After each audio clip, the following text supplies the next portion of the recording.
এই মুহূর্তে সবথেকে বড় আপডেট নিয়ে আপনাদের সঙ্গে রয়েছি আমি তনুকা। অর্থাৎ সব্যসাচী দত্তকে ঘিরে মানি লন্ডারিং তদন্তে বড় পদক্ষেপ গ্রহণ করলো এনফোর্সমেন্ট ডিরেক্টরেট অর্থাৎ ইডি। আজ ইডির তরফ থেকে জানানো হয়েছে তোলা আদায়ের অভিযোগের ভিত্তিতে শুরু হওয়া তদন্তে গত 31শে জুলাই কলকাতা ও সংলগ্ন এলাকার পাশাপাশি গুরুগ্রামের একটি ঠিকানায় মিলিয়ে মোট 15টি জায়গায় তল্লাশি চালানো হয়।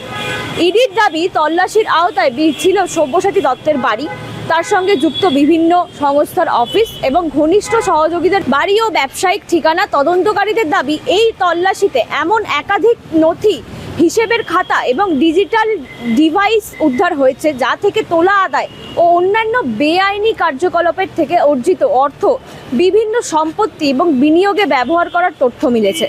ইডির আরও দাবি করছে যে একাধিক সেল কোম্পানির মাধ্যমে এই অর্থ ঘোরানো হতো এবং তদন্তে উঠে এসেছে বলে দাবি যে এই অর্থ বিভিন্ন স্থাবর ও অস্থাবর সম্পত্তি, আর্থিক বিনিয়োগ এবং অন্যান্য সম্পদেও ব্যবহার করা হতো।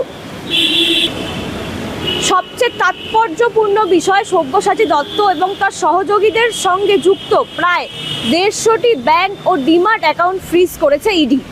তদন্তকারী সংস্থার দাবি, 9ই আগস্ট পর্যন্ত এই অ্যাকাউন্টগুলিতে অন্তত 13,90,00,000 টাকা ছিল এবং পাশাপাশি 40,50,000 টাকা নগদ এবং 17,200 মার্কিন ডলার মূল্যের বিদেশি মুদ্রাও বাজেয়াপ্ত হয়েছে। এবং তার সাথে জানিয়ে রাখবো, বিধাননগর উত্তর থানার দায়ের হওয়া একটি এফআইআর এর ভিত্তিতে পিএমএলএ আইনে মামলা রুজু করে তদন্ত শুরু করেছে ইডি। এবং ইডি আরও অভিযোগ করছে, রাজনৈতিক প্রভাব খাটিয়ে স্থানীয় ব্যবসায়ীদের কাছ থেকে তোলা আদায় করা হতো এবং সেই অর্থ বিভিন্ন সম্পদে বিনিয়োগ করা হয়েছিল। যদিও এই সমস্ত অভিযোগই তদন্তকারী সংস্থার দাবি, কিন্তু গোটা ঘটনার এখনো পর্যন্ত তদন্ত চলছে।